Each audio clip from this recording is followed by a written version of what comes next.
Hello students, welcome to वायु learning. आज की क्लास में हम बात करने वाले हैं जेनेटिकली मॉडिफाइड प्लांट्स। हमने जो है वो टिश्यू कल्चर की एप्लीकेशन देखी थी एग्रीकल्चर में। अब आज जो है वो हम देखेंगे कि जो जेनेटिकली मॉडिफाइड प्लांट्स होते हैं उसको हम किस तरह से यूज़ कर सकते हैं। ठीक है, तो पहले हम उसके लिए समझते हैं कि जो जेनेटिकली मॉडिफाइड ऑर्गेनिज्म होते हैं जिनको हम जीएमओ बोलते हैं वो क्या होते हैं। प्लांट्स, बैक्टीरिया, फंजाई, एनिमल्स, ये सभी ऑर्गेनिज्म को हम जेनेटिकली मॉडिफाइड ऑर्गेनिज्म बना सकते हैं। कैसे बना सकते हैं? जब हम इनके जीन्स में कुछ चेंज कर देंगे, यानी जब हमने इनके डीएनए में कुछ चेंज कर दिया, मैनिपुलेशन कर दी, तब हम इनको क्या बोल रहे हैं? Genetically modified organism. अब यहाँ पर बात आ रही है जेनेटिकली मॉडिफाइड प्लांट्स।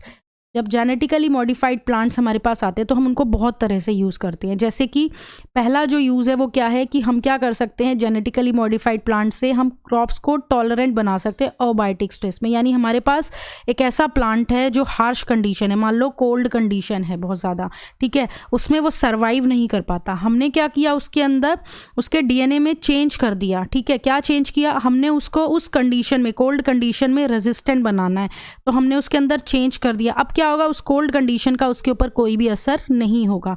तो हमने क्या करा, उस प्लांट को जेनेटिकली मॉडिफाइड कर दिया। ठीक है, ऐसे ही ड्रॉट कंडीशन है, साल्ट, हीट, कोई भी ऐसी हार्श कंडीशन जो है इन्वायरमेंटल, उसमें हम क्या कर सकते हैं, जेनेटिकली मॉडिफाइड प्लांट जो है वो बना सकते हैं। मतलब उसके अंदर हम ऐसा जीन ऑफ इंटरेस्ट जो है वो डालेंगे जिससे वो कोल्ड, ड्रॉट, साल्ट, कैसी भी जो हार्श कंडीशन है उसमें वो सर्वाइव करेगा, उसके ऊपर कोई असर नहीं होगा, वो टॉलरेंट हो जाएगा। ठीक है, दूसरा क्या है, reduced reliance on chemical pesticide. ठीक है, अब हम क्या चाह रहे हैं, पेस्ट रेजिस्टेंट क्रॉप जो है वो बनाना चाह रहे हैं।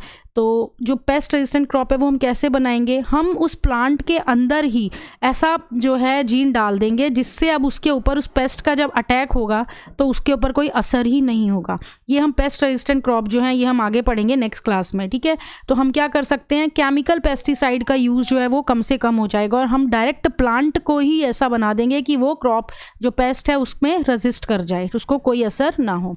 तीसरा क्या है, helped to reduce post harvest losses.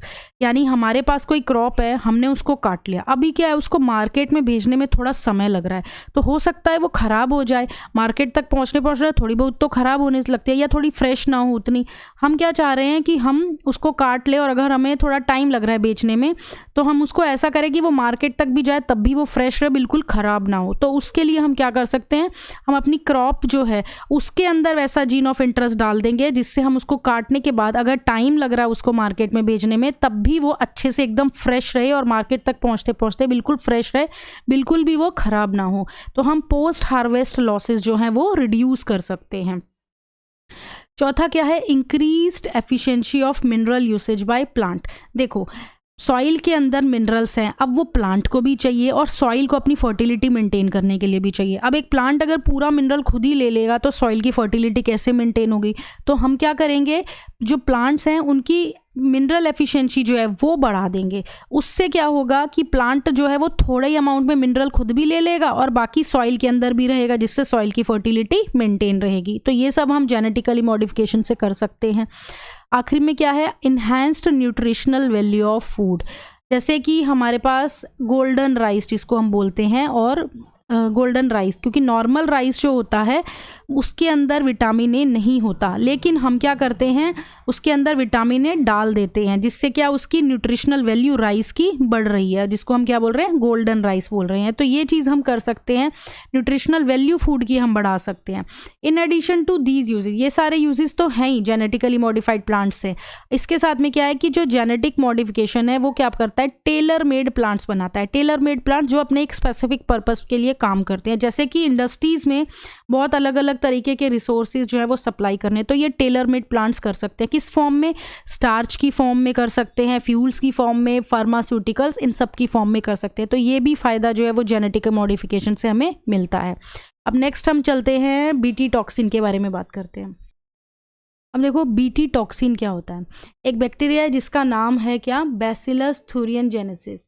ये बैक्टीरिया क्या करता है, ये टॉक्सिन बनाता है जिसको हम बोलते हैं बीटी टॉक्सिन। इस बैक्टीरिया से प्रोड्यूस होता है। ठीक है, तो ये बैक्टीरिया से इस बीटी टॉक्सिन का जीन कर लिया गया क्लोन और इसको क्या करा, प्लांट्स में एक्सप्रेस करवा दिया। भाई जो साइंटिस्ट थे उनके दिमाग में आइडिया आया कि इतने इंसेक्ट जो है वो अटैक करते हैं, क्यों ना इस बीटी टॉक्सिन के जीन को निकाल के इन प्लांट्स में डाल दे जो इंसेक्ट के ऊपर अटैक कर रहे हैं, और ये प्लांट कैसे हो जाएंगे, इंसेक्ट रेजिस्टेंट हो जाएंगे। ठीक है, तो फिर क्या हुआ, उन्होंने बना लिया एक बायोपेस्टिसाइड। उन्होंने एक बना लिया बायोपेस्टिसाइड, यानी इन प्लांट्स के अंदर ये बीटी टॉक्सिन का जीन डाल दिया।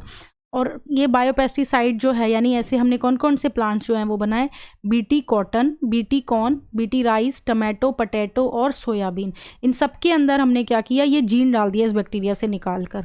अब इनके ऊपर जो भी इंसेक्ट इनके ऊपर अटैक करता होगा, वो जब इन पे अटैक करेगा तो क्या होगा, कुछ नहीं होगा इन प्लांट्स को। ठीक है, ये चीज़ जो थी ये साइंटिस्ट ने करी। अब हम बात करते हैं बीटी कॉटन के बारे में। देखो कुछ स्ट्रेन्स जो थे इस बैक्टीरिया के, बैसिलस thuringiensis के, ये क्या कर रहे थे, ये प्रोटीन बनाते थे। ये प्रोटीन कैसा है, टॉक्सिक है, यानी ये इंसेक्ट को मारता है। लेकिन जब ये इस बैक्टीरिया में रहता है तो ये इनएक्टिव फॉर्म में रहता है। ठीक है, तो हमें क्या ध्यान रखना है कि जो बैसिलस thuringiensis जो है ये क्या कर रहा था, इसके कुछ स्ट्रेन्स प्रोटीन्स बना रहे थे। ठीक है, तो ये प्रोटीन क्या कर रहे थे, इंसेक्ट को मारते थे, यानी ये इंसेक्टिसाइडल प्रोटीन था। ठीक है, अब इनमें से कौन कौन से इंसेक्ट को मारते थे, लेपिडोप्टेरन्स जिसमें टबैको बर्डवॉर्म आता है और आर्मी वॉर्म आता है, कोल्यूप्टेरन्स जिसमें बीटल्स आती हैं, डायप्टेरन्स जिसमें फ्लाइज और मॉस्किटोज आते हैं। तो इन सब इंसेक्ट जो हैं, इन सब इंसेक्ट से ये जो टॉक्सिन है इन सब इंसेक्ट को मारता है। अब ये जो बैसिलस thuringiensis है, इसके खुद के अंदर ये प्रोटीन कैसा रहता है, क्रिस्टल फॉर्म में, यानी जब उसकी लाइफ साइकिल चलती है तब ये प्रोटीन क्रिस्टल फॉर्म में उसके खुद के अंदर रहता है, और कैसा होता है, इनएक्टिव होता है। लेकिन जब कभी भी उसको कोई इंसेक्ट अटैक करेगा तब क्या होगा, वो प्रोटीन उसके अंदर जाएगा। ठीक है, और उसको मारेगा। कैसे मारेगा वो अब हम समझते हैं। तो ध्यान रखना कि जो बैसिलस thuringiensis है, इसके अंदर ये प्रोटीन क्रिस्टल फॉर्म में रहते हैं, जो इनएक्टिव फॉर्म में रहता है। ठीक है, तो ये क्रिस्टल जो है ये एक टॉक्सिक इंसेक्टिसाइडल प्रोटीन है, यानी इंसेक्ट को मारेगा। अब ये जो बीटी टॉक्सिन प्रोटीन है ये एग्जिस्ट करता है इनएक्टिव प्रोटॉक्सिन फॉर्म में। ठीक है, अब जब एक इंसेक्ट इंजेस्ट करेगा तो ये जो इनएक्टिव टॉक्सिन है ये जब उस इंसेक्ट के गट में पहुंचेगा, उस इंसेक्ट के गट में पहुंचेगा तो वहाँ का जो पीएच है वो अल्कलाइन होगा, वहाँ का पीएच अल्कलाइन होगा। तब क्या होगा कि ये इनएक्टिव टॉक्सिन प्रोटीन जो क्रिस्टल फॉर्म में है वो क्या हो जाएगा, सॉल्युबलाइज हो जाएगा।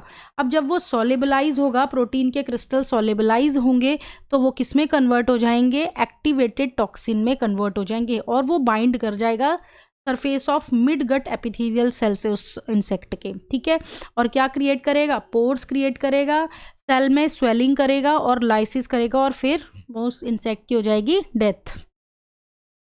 कुछ स्पेसिफिक बीटी टॉक्सिन जो हैं उनके जीन्स वो आइसोलेट किए गए थे बैसिलस thuringiensis से, और उनको भी बहुत सारे क्रॉप प्लांट्स में डाला था, जैसे कॉटन आ गया।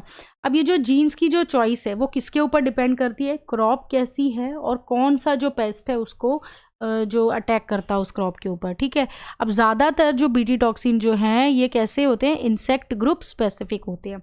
ये जो टॉक्सिन है इसको कौन सा जीन कोड करता है, उसका नाम है क्राई, ये याद रखना है। बहुत सारे जो है वो क्राई जीन्स हैं जिनमें हमें ये याद रखना है, क्राई 1AC और क्राई 2AB।